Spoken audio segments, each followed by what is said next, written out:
All right, welcome back to Resilient Voices and Beyond. I'm so excited to be here for, I believe, episode 13 of season 2. And this has been such a wonderful journey as I'm nearing the end of season 2. I'll be into season 2 the end of December.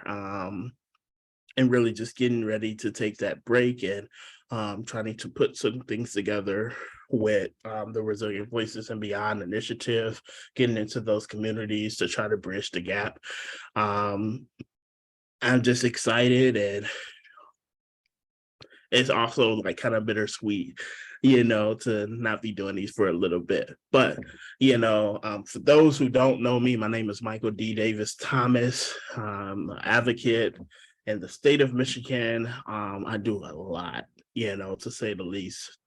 But I've spent over 11 years in the Michigan child welfare system, which has led me to really, focus on trying to make transformative change in my state and America to be able to be better. So I'm here today to uplift individual voices, but also educate and hopefully bridge the gaps between agencies and communities and foster parents and alumni and adoptees and more.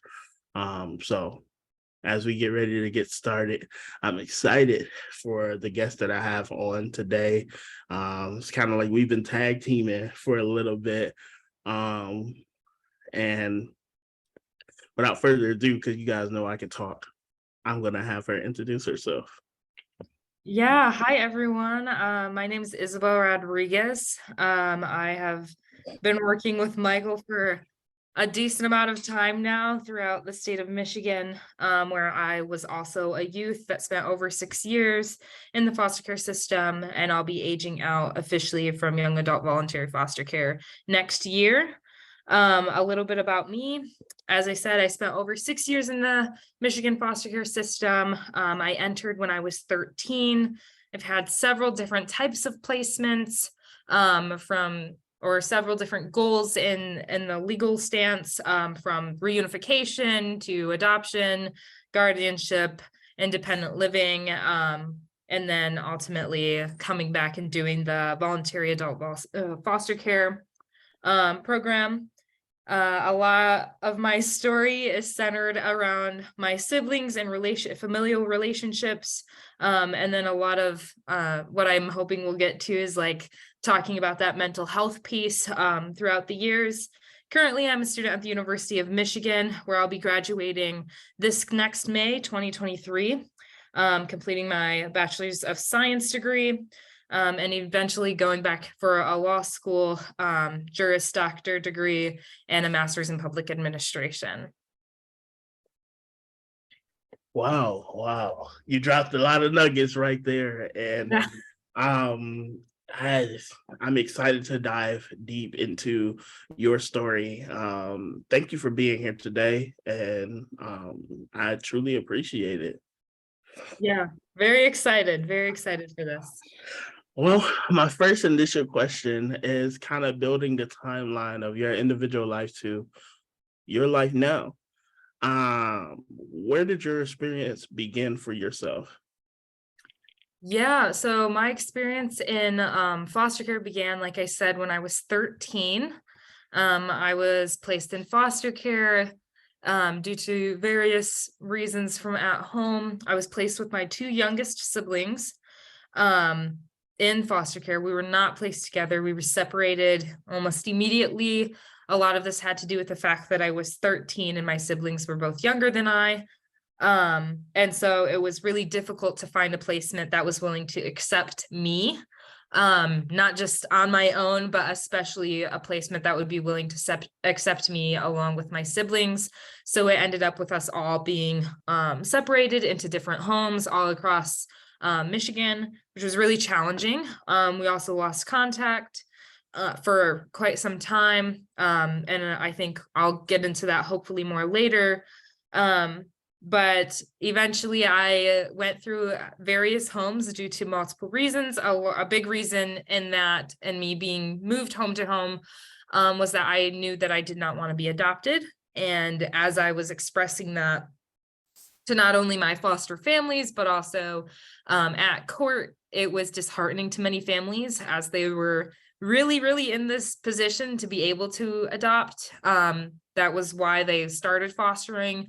And so I wasn't seen as a desirable youth when I said that I didn't want to be adopted. And it ultimately came down to, well, if you don't want to be, then we want to give this home to somebody else. So I didn't have very stable homes and I was moved a lot. Eventually I was in a home that was seen unsafe and I was forced to leave. I became homeless when I was 17. Didn't have any placement that was willing to take me in. There was one placement that took me in for 4 days, and it was just in like this little respite type care that was like, okay, but you need to find her somewhere else to go. So that obviously wasn't going to work out, and I knew that from day one, but it did give me a bed to stay in for 4 days. At the same time, I was put in the position, because this was my senior year of high school, that it was like, we're going to continue to struggle to find you a home, which also means that I'll be moving home to home to home, which ultimately meant that I'd also be transferring schools multiple times. And I was given the decision to finish high school at the age of 17 before I was supposed to, or continue to move high schools and face the consequences of that, which could be that I am not able to graduate on time because of transferring credits from high school or like not meeting requirements, and things like that. So I did choose to graduate like within 2 weeks. And at the same time, in that instance, I got an offer from the University of Michigan to pay for all of my tuition were I to be accepted. So I applied, and at this point, I honestly didn't think that anything was going to come of it. And I was put in the situation where it was like, I'm homeless, I have to graduate high school like right now, and I have to decide what the rest of my life looks like immediately. So I just applied for that, and I wasn't thinking anything would happen out of it, and I got a job. I ended up getting 2 jobs and finding a place to stay with a woman and rent part of her house from her. And I thought that was the rest of my life. And just a couple months later, I received an acceptance letter from the University of Michigan, offering me a full ride. And that was a beginning of 2020. And I'm finishing a 5-year degree this coming May in 3 years. So really exciting, but that's kind of a rough outline of my story and experience from the beginning. Wow. That's a lot in I don't want to say a small bit of time, but yeah. A small bit of time compared to the over 6 years that it was going on. Definitely. I mean, sometimes that's a lifetime of stuff, to go through. And with me asking that, I kind of want to backtrack to what, from your first initial removal, and that separation from your siblings, where was your mental health at? Like, what was your thought process of that?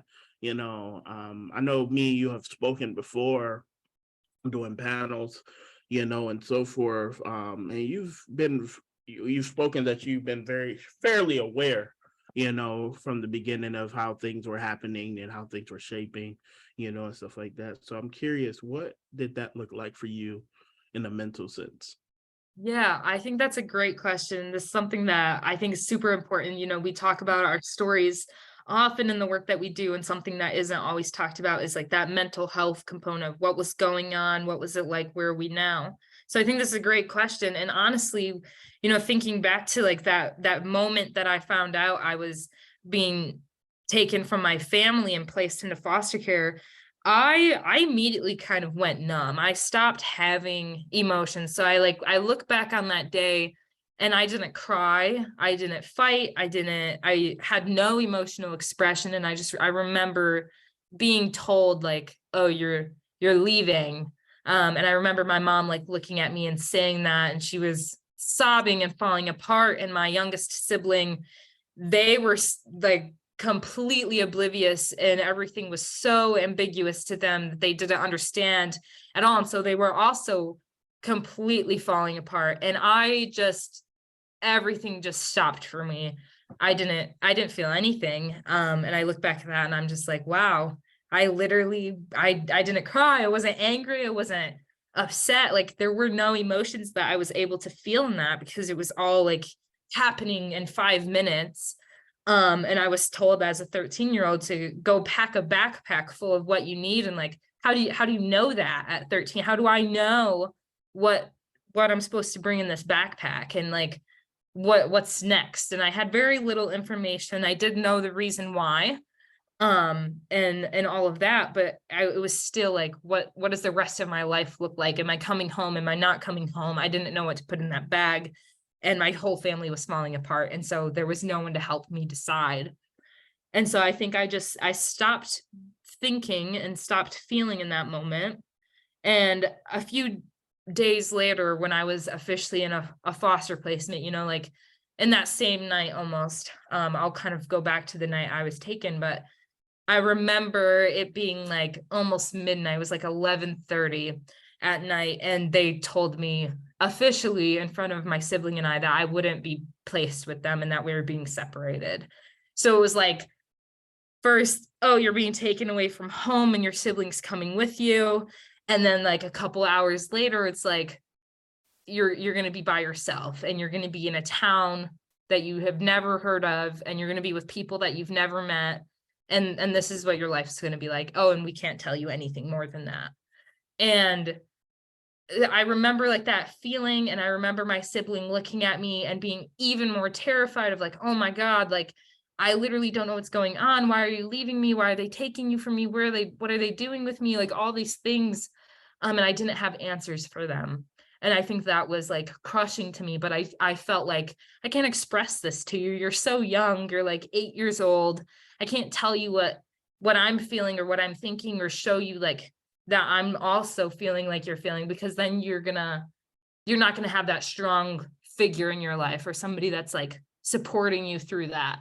And so I remember like just shoving it all down and just like taking all the beatings and like accepting this is what's happening and I have to be the strong one.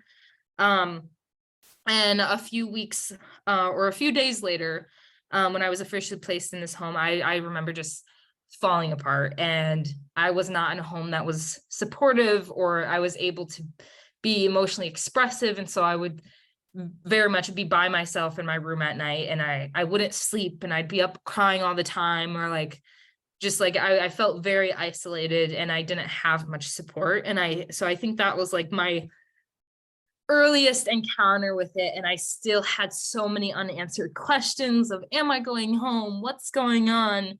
Where am I? Who are these people I'm with? What's going on with my siblings? Why can't I talk to them? Like all these things. And so I think at the beginning, I was so confused and lost, and I didn't know. I think I lost my sense of self in that moment. So that's where I was at emotionally and mentally. Okay. Wow. And just listening to that, I can't even begin to imagine, you know, seeing your younger siblings' facial expressions and, having that imprinted, and just bottling everything in to just be strong. Listening to it,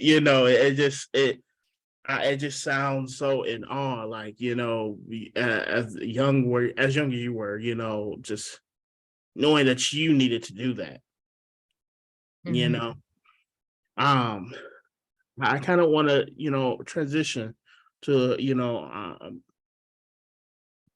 the bouncing of the houses, and people not really, giving you that space to just be a foster kid, but wanting to just adopt. And on one hand, I get it, some people go into this and are looking for,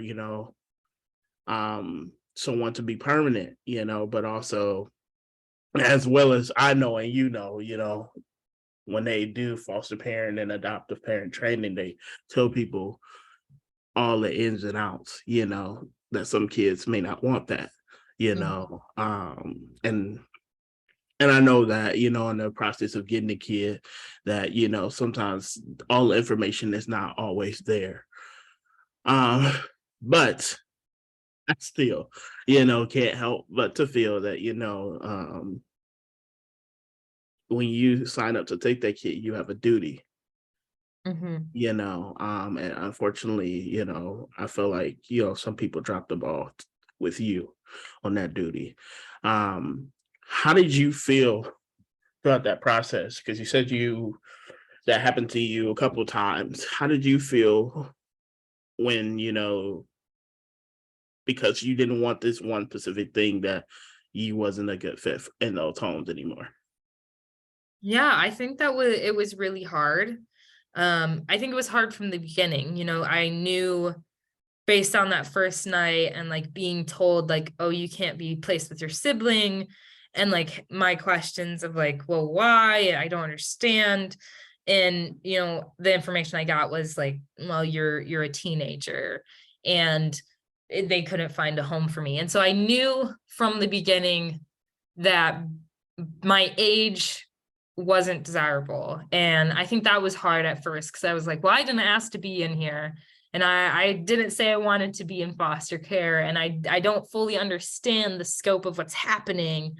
But now I'm being told that I'm not the most desirable kid. And so for me, it was like, well, my family loves me. Why can't I stay with them? I'm desirable to be part of their lives.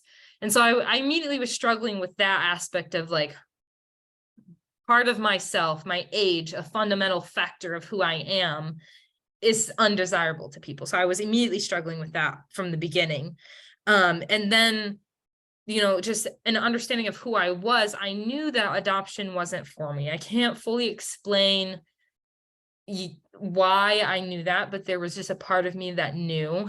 And also like, when you're separated from your siblings, in my experience, like there was this fear that came with that of, if I'm adopted, if they're adopted, what are the consequences to our relationships? What does this change about who I am, who they are, what we experience together? Like I couldn't quite grasp that, and I didn't have the ability to communicate with them. So I knew pretty early on that I didn't want to be adopted.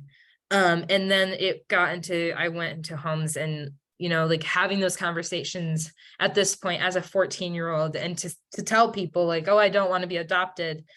And like the responses would often, you don't know what's best for you, or you don't know what you actually want, or like, we'll just give it time, and all of these things. But it was also, that was like telling me that I couldn't make decisions. I didn't have any autonomy. I didn't have any self-agency.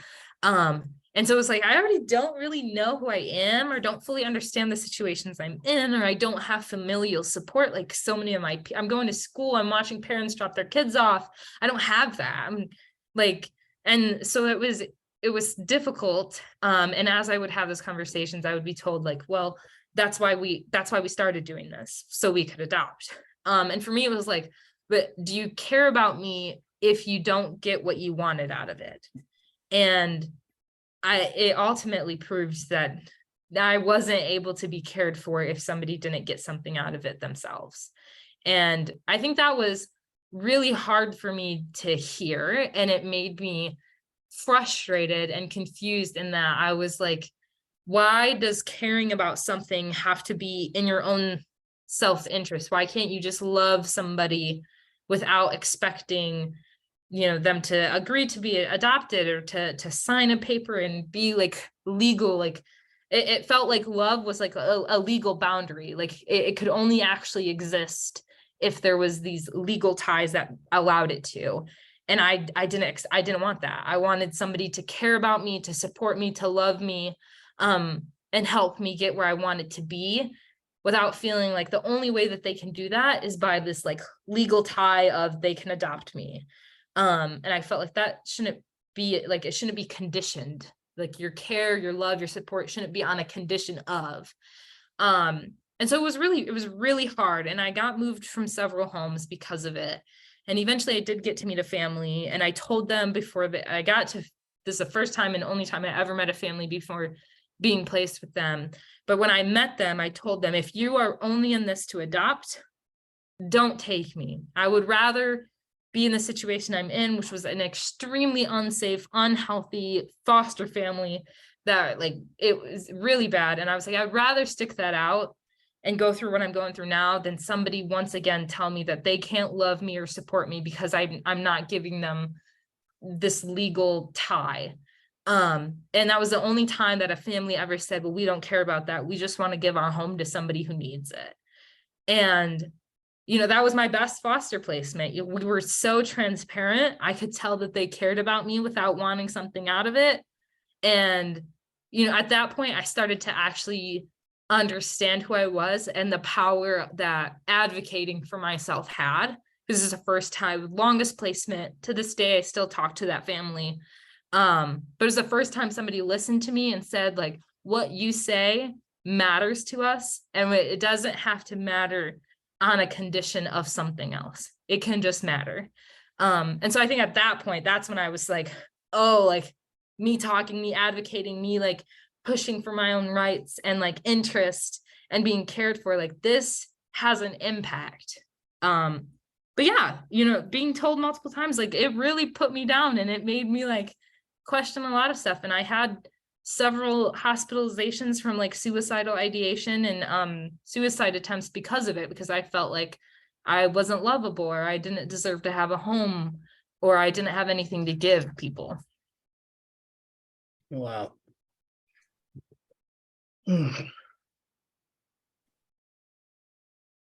You touched on a lot of intricate parts there. One of the biggest things that stuck out to me is the aspect of conditional care.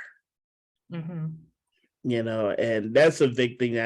I feel like it's a whole ideal when it comes to child welfare. Granted, when you come into care, it's not an ideal situation anyways. Something has happened where somewhere, or whether right or wrong, because we know that there's some cases where kids are just taken, for poverty reasons or what have you.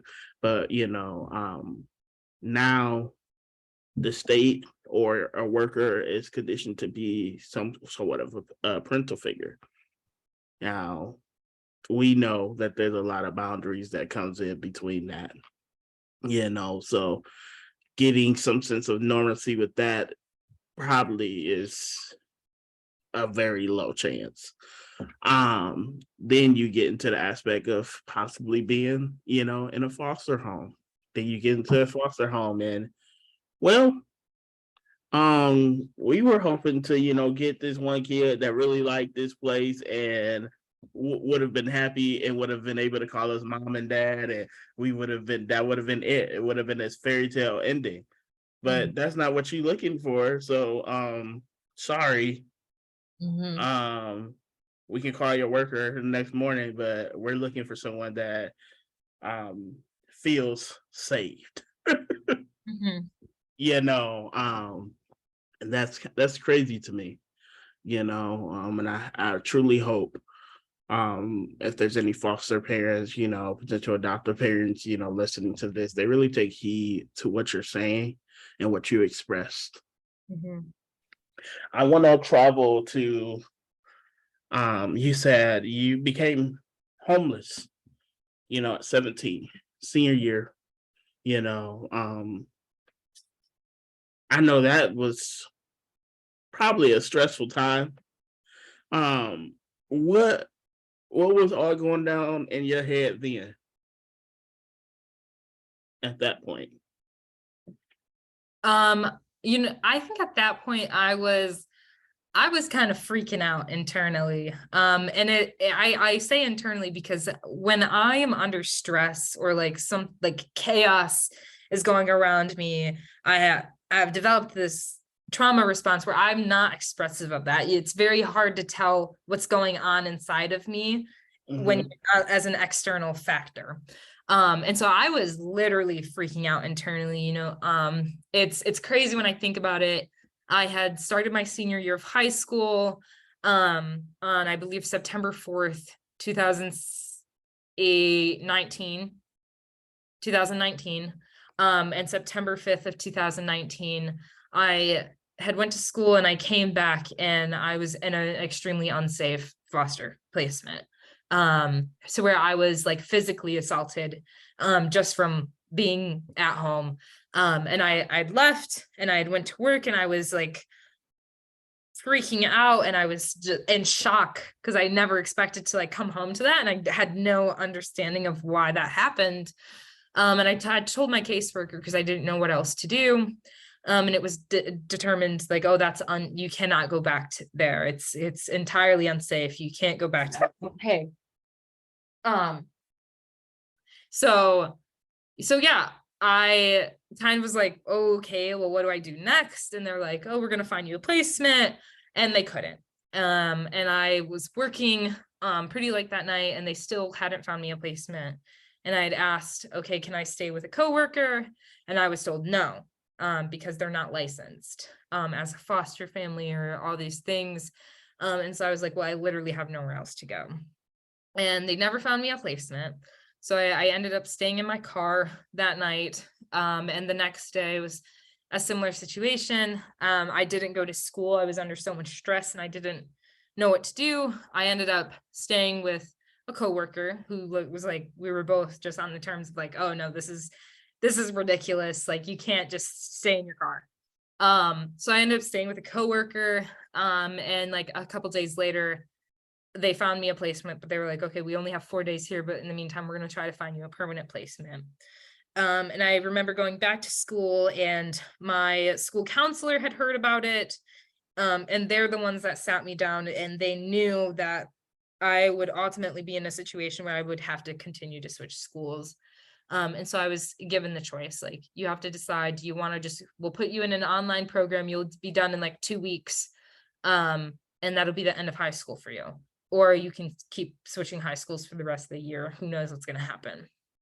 And I was terrified. I was like, oh my gosh, this is the rest of my life. And I'm being given this like huge choice right now. Which usually like in care, you're not like given these kinds of choices. And the most logical thing to me was, okay, finish it now. You don't have a place to live. So you'll be done with school in 2 weeks.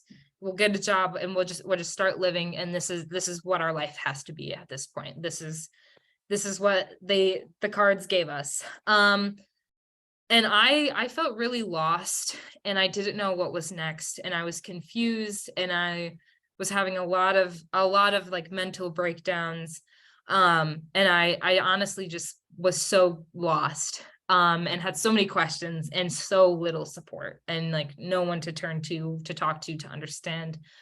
And then when I got the offer from U of M, after I had applied and was accepted, I was like, oh my gosh, I made the right decision. Like everyone tells me I'm making the wrong decisions and like, look at me now. And that was like everything all at once was like falling into place. And I was like, for once I got to make a decision.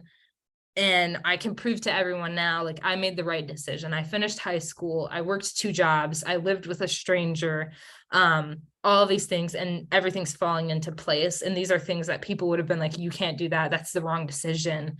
You're going crazy right now. You need to finish high school for an entire year. You shouldn't be working 2 jobs. You're 17. You shouldn't be living with a stranger, like all these things. And they worked out. And I was like, if only youth have that autonomy to take the risk, especially like in my circumstance where I'd been living by myself for a minute, like, or like supporting myself. I think in that moment, what was going through my head was fear of what the rest of my life would look like. And I didn't think I had much autonomy or control over things. But ultimately everything fell into place because I was making those decisions on my own. And I was making them in my own self-interest. Wow. you dropped a lot of nuggets there. Mhm. And what stands out to me, you said a lot, but what are the biggest things you said, because I can't speak today. You said to the fact that you slept in your car. Mhm. You know, at any point, I'm just, me being in this field, I'm like, why has this decision came to you having to take autonomy over your own life at 17? Mhm. This is not ideal for any individual.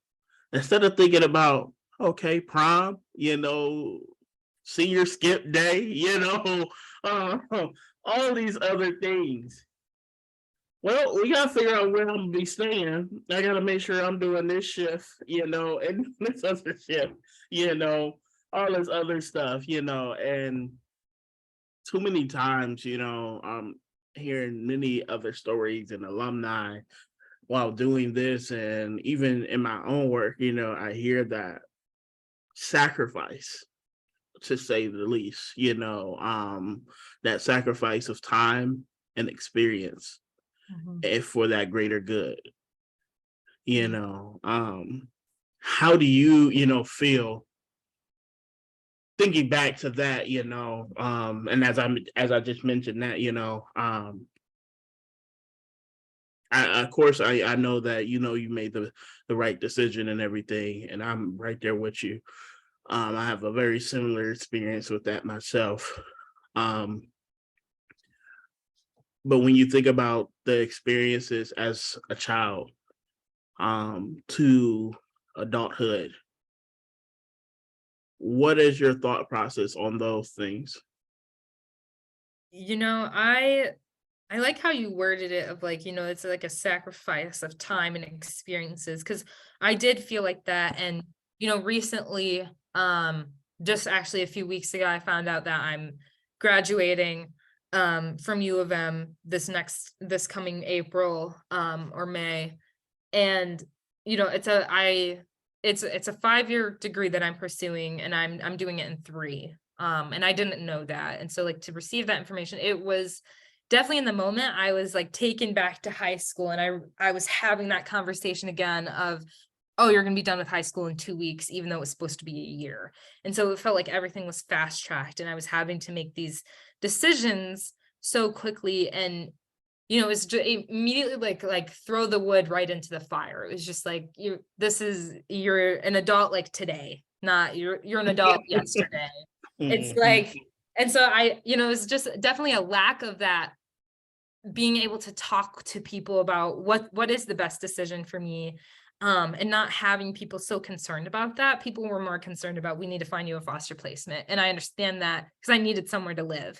But at the same time, I was in a situation where it's like I also have to make the decision that's going to impact the rest of my life. And no one is taking the time to talk to me about that. And I don't have people who are ready to.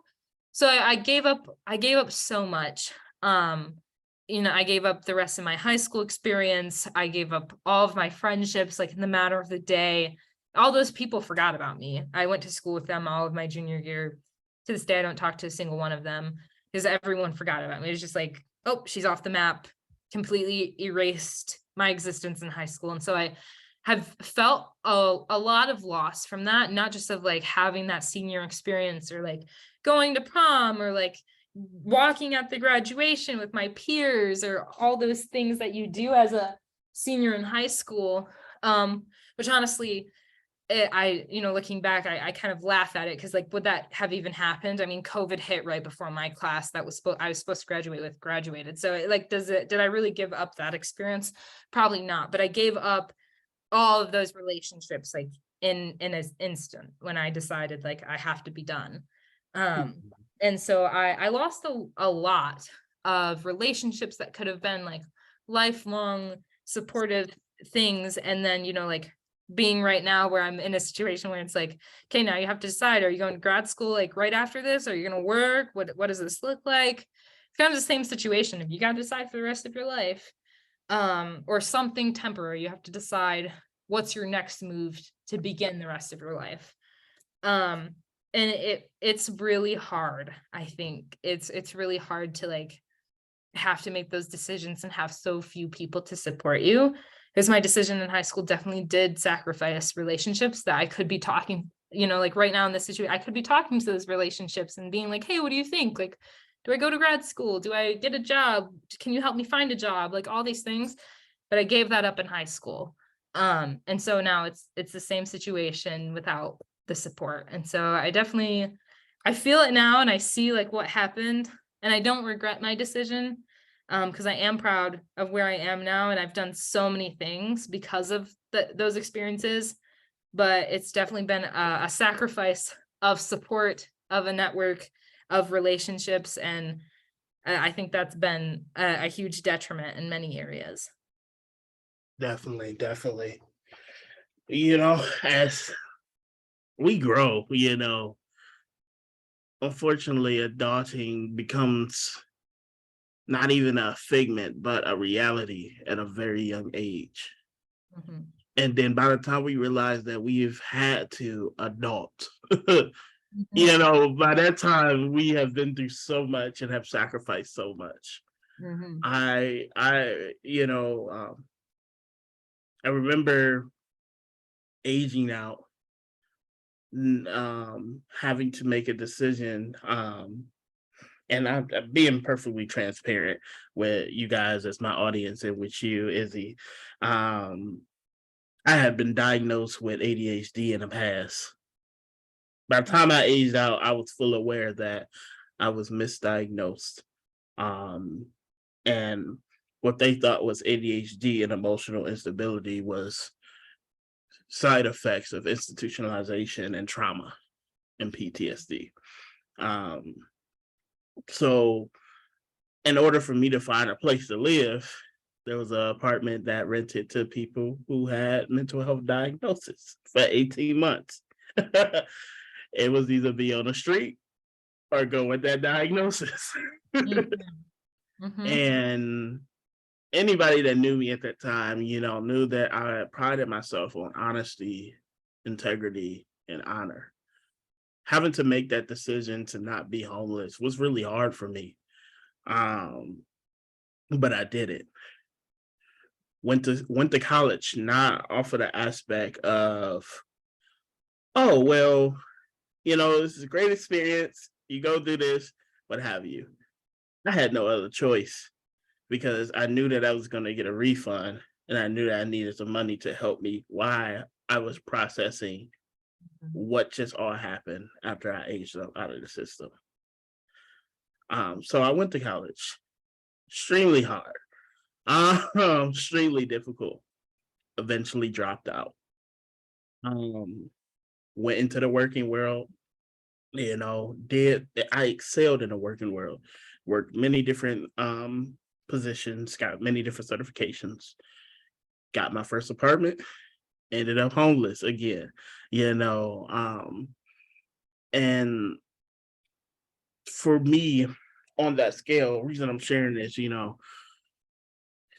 life doesn't slow down, and unfortunately a lot of us as alumni have had to make those sacrifices Mhm. continuously.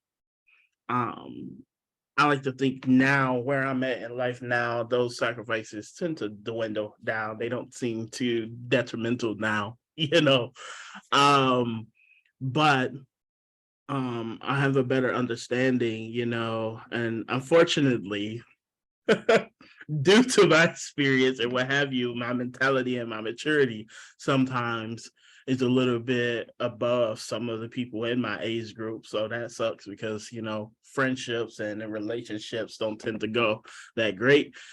um, but just like you said, not regretting anything, but also acknowledging, that is something that I did miss because of what. But it is also something that has given me strength. Yeah.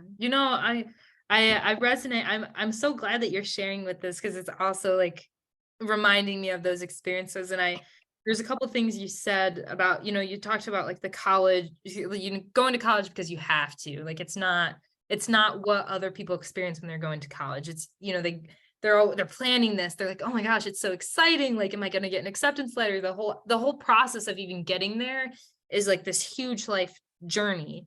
And I resonated with you when you said like you had to go to college because you knew you were going to get a refund. You knew that this is how I'm going to survive right now. It's not like this college is a choice. And, you know, had you been given the choice, you know, that's a whole other situation, whether you would have decided to go or not. But I felt like that in the moment when I got the offer from U of M and I was in decide for the rest of your life. It was like, okay, do I even have a choice? Like, I have to apply and just see what happens. And then when I got accepted, it was like, I literally don't have a home. I have to go there because there's dorms there and I know that I get housing. And I know that, and I know I'll get a refund, and I know that I'll have dining hall meals and food to support me. And what do I have to do in terms of that? I just have to keep going to class, and I have to get good grades. That's what I have to do. And so it didn't feel like a choice. It was like, this is what you have to do. This is where you're at. And I'm so glad that it worked out the way that it did, and that it is like the #1 public research institution in the US. Like that, it's still crazy to me that it worked out like that. But it wasn't as exciting to me, and I didn't know it was such a prestigious school when I accepted. For me, it was like, this is the way of life, and this is how I'm going to survive right now. So I resonated with that. And then the other thing you talked about was like that misdiagnosis of ADHD, but it actually being trauma. I thought that was great. It's super interesting, and I've been studying this recently as a student. But Dr. Nadine Burke Harris wrote a book called The Deepest Well. And actually that book talks about this. And I think maybe you'll find it interesting even because it talks about how many youth who have these like high adverse childhood experience rates tend to be diagnosed with ADHD. And I know so many youth in the foster care system who have been diagnosed with it. And it makes me wonder, like, was it a misdiagnosis? Is it actually just trauma? Is it us responding to trauma?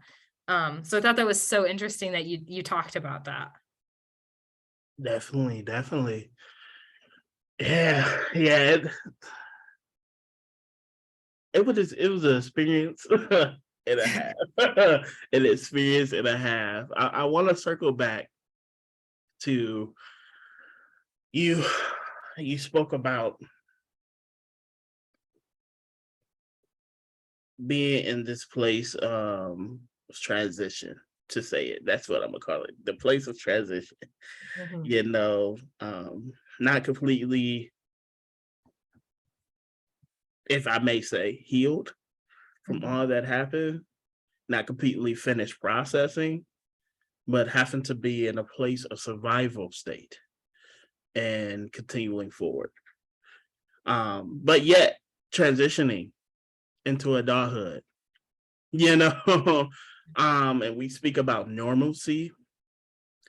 We speak about, well, this is, you know, just like you said, you know, thinking about planning this out, trying to, you know, iron everything out, you know, enjoying the process of planning things out, you know, having that circle of people to be like, hey, if you don't like this, you know, you can go with something else, you know, and not truly really having that experience. If you could offer any, you know, input, you know, to anyone else that may feel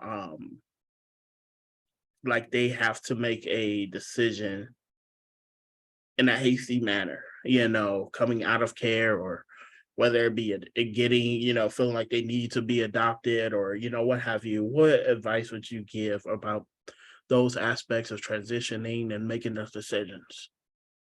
Yeah, you know, I think it's hard in this circumstance, you know, to give like an encompassing piece of advice in these situations, because they're so hard and they're so different, and everyone's needs are very different.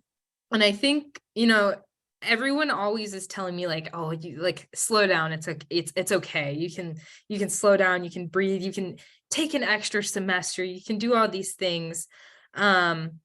And wow, easier said than done. Especially as a youth with trauma, you know, I've studied how like a trauma response is to hurry through things, to be in survival mode, to overbook yourself, to be busy all the time. And I exhibit all of those. I do all of those things all the time. And it's something that I've been really working on, is just trying to slow it down for me, and trying to ask myself, like, in all those moments, like, how do I feel? How would I feel if I did this? What would that mean for me? And thinking about, like, not just in terms of survival, but in terms of like where, like, my mental health journey, where will I be? And a lot of times when you're in survival mode, like, that mental health gets put on that back burner, gets like put way back behind the back burner, behind the stove, like you just shove it out of the way and you keep going. And then eventually it catches up to you. And eventually, like, for me, I let it catch up to me to the point where I'd be hospitalized, I'd be in psych wards, like. And so I think when you're making those decisions, it's not just about, am I going to survive? Like, in the world, am I going to, like, still be breathing air? But it's also about, am I taking care of my mental health by making that next step? By whatever choice I'm making right there, am I sacrificing my happiness, my self-worth, my compassion for myself in doing whatever I'm going to decide to do next? And so I think that's probably the biggest piece of advice I can give. I can't tell you what to do. I can't tell you to slow it down, but all I can say is, like, when you do make those decisions, like, think about, like, your mental health, not just like in terms of a survival mode, but in terms of, am I caring about myself in this situation on an emotional, mental level? Like, am I really being compassionate right now? Am I offering myself the grace that I offer everybody else every day? And so, like, I think I'm still working on it. It's not easy to do, but to ask yourself that question every time, I think ultimately you start to make better decisions, and you just end up realizing how much you're actually worth, and how much you actually deserve to, like, care about yourself and to decide in your own interest. Definitely. I appreciate that. I only have a couple more questions for you. Mhm. I appreciate all that you have shared so far. You know, I'm taking notes over here. My just as we get ready to to end and so forth. I just have a couple of questions. You talked about um being in YVAC, but also I know that you've been a part of MYOI and done a lot of advocacy and so forth. If you don't mind sharing, what is YVAC, and how have that program been beneficial to you, and how has it not been beneficial to you? Like, if you can fix something about it, what would you do? But also sharing about your experience with, MYOI and any other supports that you may have at this time and how you were able to obtain those. Yeah. So I'll start with MYOI, because I've been doing that for a long time now, and I've been the presiding president of 2 counties for MYOI. So for those of us listening that don't know what that Michigan Youth Opportunities Initiative, I know we use our lingo all the time, but yeah. So yeah, I've been involved in that program, and it's definitely like a youth empowerment program for people in foster care, ages 14 and up. And I joined when I was 16. I'm still involved, and like I said, I'm the presiding president. I have been for like a couple years now of the 2 counties. And I love it, and I think that helped me understand myself and find my voice, and like these, like, all these amazing opportunities that I do. And like, I feel very, like, passionate, and I do feel like the advocating and being like a young adult consultant in terms of the foster care and child welfare systems, not just in Michigan, but nationally. um I think that is a part of my purpose, and so I love to do that, and I want to continue doing that. But moving on to talk about YVAC, or the young adult voluntary foster care. Um, I joined that, or I was pushing to join it when I was 18, but for whatever reason, I was not allowed until I was 19. I never left the foster care system. I stayed involved the entire time, but I YVAC is very interesting. So it's like this supposed to be supportive program that supports youth in Michigan, at least until they're 21. Mhm. And it can help you in various ways. You stay in contact with your caseworker, you do these goal sheets, these budget sheets, like it's intended to help people stay on track, and maybe not fall, at the hands of the systems that we're like living in. And I think it's interesting to me, because I have not felt as supported by YVAC, or by the foster care system. I think a large part of my story is I was never seen as a problem child, or I never had behaviors, or I never acted Mhm. out, or I was so easy. I hate saying that. That's how people described me since 13 and entering care to this day. I've always been like, oh, she's such an easy case. Like you just go there, like, don't even worry about her. You'll have no problem. And I literally get shoved under the desk in a file, and people like don't like, I've struggled so many times. And when I do ask for help, first of all, it's so hard because when you're constantly told how easy of a case you are, it's like, Mhm. do I get to ask for help? Like, am I like, I can't ask for help because then I'm a problem and I'm a nuisance to you, and I don't deserve that. Like, so I've struggled so much with it. And with YVAC, I went for it because you get the financial stipends every month.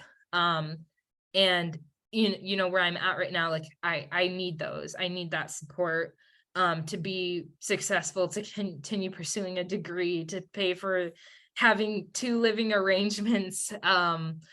There's so many things that I needed that financial support with, but in terms of all the other types of support that should come with the program, I definitely don't feel that as much. I have a caseworker. They come over once a month. They're here for maybe 5 minutes. They honestly don't even ask how I am. They just, here's the form. I need you to sign this. Here's the form. Do you want to read it? Or okay, you can sign it where I put the X. And then they leave, and we don't talk until the next time that they're like, hey, I need to schedule a visit because I have to check this off my list of things to do because it's part of my job. And it's really hard because it's like, you're kind of annoying me when I have to be home at this time for you to come over for 5 minutes, and then I have to get back to doing what I'm doing, and I'm not getting any support out of it. And so it's really hard, and there are definitely areas where the program could be more supportive. And honestly, if I could change anything about it, it's completely honest, I would ignore many of the problems and make it to where you're not cutting youth off at 21. Like you're really not providing any support through those few years until they are 21. You're just like, here's a stipend, here's some paperwork.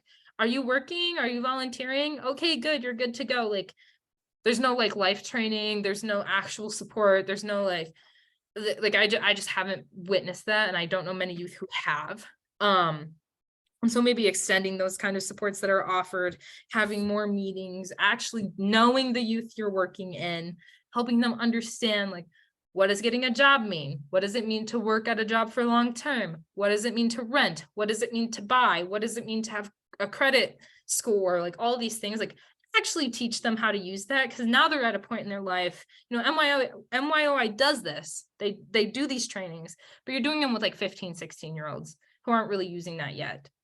Now you have this group of 18 to 21-year-olds who actually could be implementing these techniques or these skills.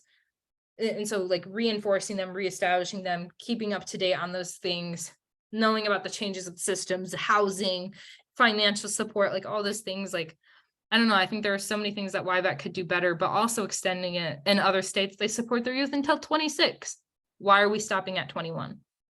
It's a huge conversation and a lot of area for improvement. Definitely. You know me very well. I asked that question purposely. I experienced YVAC. I was considered a positive peer. Had an opposite experience.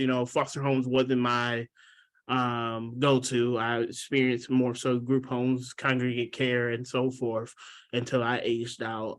But even though like never got restrained, never had any behavioral management while in there, I was considered a positive peer, easy kid. So, you build up that mentality, much like you're saying, of Well, I've been easy, and it doesn't help because now when it comes to asking for help, you got to get over yourself, but also now you got to get over the uncomfortable feeling of Mm, asking them and then them giving you a basic answer, mhm, mhm, and you just it's really awkward, but the other aspect of that, the support, you spoke about MYOI and everything. mhm, It's great. Love MYOI. mhm, But yet and still, as you continue to grow, like for those 18-year-olds, getting ready to do these if they're in school and that and third, you start to fade out of that program, not being able to fully get all the same benefits as the younger individuals because you got school, you got work, you know. mhm, mhm, And there's no added benefit to those individuals who are in deep with life, and you spoke about, the age limit and so forth. I'm a firm believer in the statistics, the data doesn't lie. mhm, We know that every time a kid is removed, they lose, 6 months to 9 months at a time, or they're set back at a certain amount of time in their trauma and in their growth. If we mhm, know that, and then we're expecting 18-year-olds, not saying that they don't have the mentality to make it and survive, because that's been apparent. But if we know that in the development of being able to make it successfully on your own may be a little bit delayed or stagnant, or just need some extra support, why are we ignoring the science behind brain development, growth, maturity, having support, having successful outcomes? A lot of other states realize this, which is why we see age limits being to 26, even some 27, and even then having aftercare, support. Um, that's something to note, and to think about, but my last question, and then getting into my statements that I would love from you is, we spoke about mental health, we spoke about healing, and just this whole entire journey. Not this phone is ringing in my background. Please ignore it. mhm. But for you, life now, you're getting ready to graduate. You've experienced a lot, you've done a lot for, youth, role modeling, being president of your board, advocating, speaking on panels with me and so forth. In this journey, because I'm a big person in everyone thrive in their own individual right and have their own unique place of thriving. Where would you say you are on your journey of healing from your trauma, or, mental health or self-care, or, life for yourself? You know, I I love this question, and I think the something important here that I want to talk about is like thinking of like a mental health on like this continuum, Mm. and I think, a lot of people think, oh, once you process your trauma and then you're healing and then you're good and then all these things, and it's kind of like this straight linear process. And it's I yeah, I you're laughing too because we've talked about this before. It is so hard because it's not linear. And Mhm. it honestly, it comes in waves, and you go backwards and you go forwards and you go sideways and all of these things. And so, I think I've definitely processed a lot of my trauma, and I think, I've had experience is just this past summer working with teams of youth that have been in the foster care system across the US. And I can definitely see where I've processed and had the opportunities and spaces and supports that many of these youth haven't, to actually process a lot of my trauma, and to at least get to the point where I accept that that happened to me, where I accept that this was my experience. And so, I've definitely made it to that accepting point of like, I understand, but I go backward and forward. And I think, a big part of my story is like losing familial connections and like not having contact with this, like having a sibling tell me that they didn't want to see me ever again, as a result of the system. And that sent me back in my healing a few years ago. And then I kind of moved forward a little bit, and it comes and goes. I'll think of that experience and it sets me back again, and then I move forward and then it sets me back again. So I think, at this point in life, I'm at a point where I can accept what's happened. I can have grace, and one of my biggest values in life is forgiveness. So I can forgive everybody that's ever hurt me. And I have like a big enough heart to do that. And that doesn't mean like they're in my life, but I can forgive them. And I think that's where I'm at in my journey. I'm not completely healed. I don't think anyone ever is completely healed, and it doesn't come up again and like you're always fine. But I have those moments where I set back and I have a breakdown, or I'm really struggling to get through something.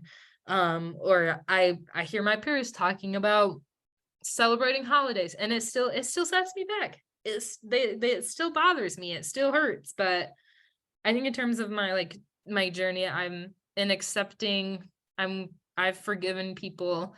And now it's just like, how do I work through this? How when I get set back, how can I keep going? How can I ask for help? How can I slow things down?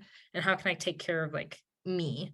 So I think those questions, that's kind of describing where I'm at right now, is like considering those questions every time something happens and I'm set back a little bit.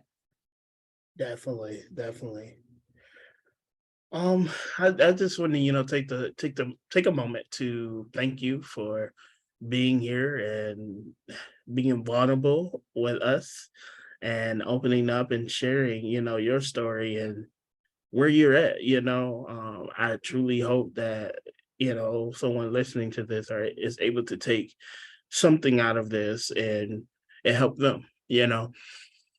My last question is, or more so a statement for you to give us.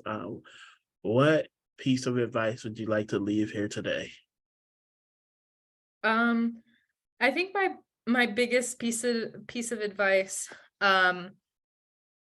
wow, it's kind of hard to like think of a good piece of advice because there's so many things I could be like, oh, you can do this and you can say this and do this. There's a list of things.